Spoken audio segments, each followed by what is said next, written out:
India coin mayam India coin gi matang khar khangminasi India coin just 26 November da coin market cap the official oina launch tawgiba coin singi marakta amani India coin se koi trust wallet ko mayam nang loina khangnare trust wallet hairiba wallet sida hojik ma se price show tawraga wallet ki manungda phangaba adugumba coin amani ko aduga atopa mana India coin se kogi la token hairiba exchange sida already listed tawraga sida leire ko si aigi portfolio ni mayam India coin aina mamang da $8 de lawgibane ko 5 crore say $8 de lawgibane ngasi yamna thajadana increase tawrobusida ina check tawrubu matamda mase ko magi events kara trust wallet price so tawbagi aduga kogi coin market cap the listed tawbagi sugumba event kara thengnai ko aduga topa mana koina coin market cap sida changaga yengse nasagi India coin haiba coin sigi mase kari legaina koina page hangma matam token is not affiliated with any government agencies or official currency and is an idame so means cryptocurrency mata ngasi babu da Indian government gi agency natraga India gi any office or official namaga mari leina khopa leitri nara adu magi mingsu India ga haibisi gi si orum sai ko just adu aina mayam da share towning sidi kaino ka de India coin se aisu already aina hold tawraga thambasida adi magi phagalak pasi urakanda mayam da just video clip macha khak semaga share tawgena tawjirak bane ko haibisi India coin ko khona sidai sanga magi official website ko official website se indiacoin.world ko hairibe indiacoin.world sida magi details khangning bu khudimak loina mak sida phangbiren ko se main oina indiacoin gi magi total supply tawriba masing se yam de khaji khaktani adi mathakte initial burnt 50% burn name liquidity periodically this is ko koina main oina 50% burnt kari burn toino magi price yam thuna increase tawrak nabagi asisu option amni ko ai bisida hoina magi kogi feature map from su leiri ko feature aduga India coin ni yamna hedi agi mod oina aina khadagi pamjaba ma hairagadi ko India coin sida kogi mayam ga manadabada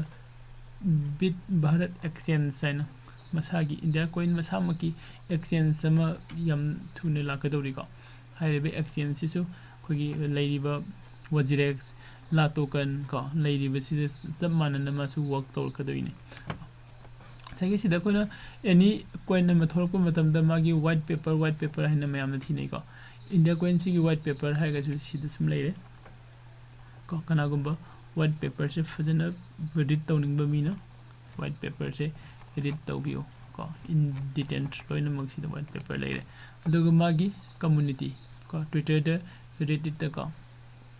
Twitter da magi page ko yamna start tawpada ngai 9000 follower khata ngai hoji phawda hoji ki karen da ko okay aduga topa mana sida source code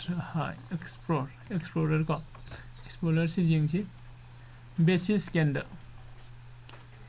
scanner ma se 11390 hoji phawda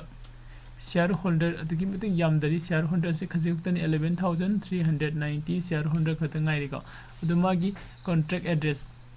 sida leire adugo atopa mana hoji mi kayam lawrigil order tawrigi haigadi transaction history ni sina ko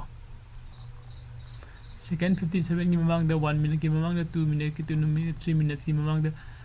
quantity kam order tawgi haibadi su sida suloni idi ko 6 crore order tawri sisina 49 crore order tawri natra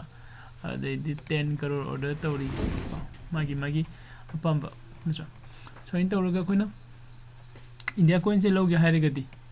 hairibasigi contract address ka copy tawbiro copy tawraga somgi trust wallet lawraga thamge hasu trust wallet lawbiro aduga atopa mana la token gi account leiragadi kana gumba loaning ba mi leiragadi la token da sangbiraga la token da direct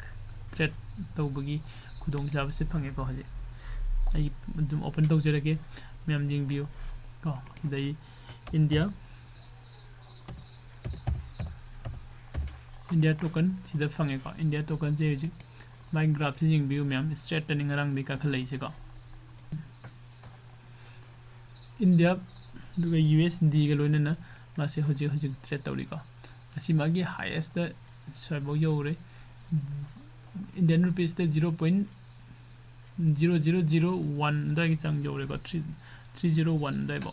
duga hoji taraga site leire ko hoji sum ka khalai tam na ko kanagumba loaning machine na la token da chang bio duga lobby ba yagani duga topamna trust wallet magi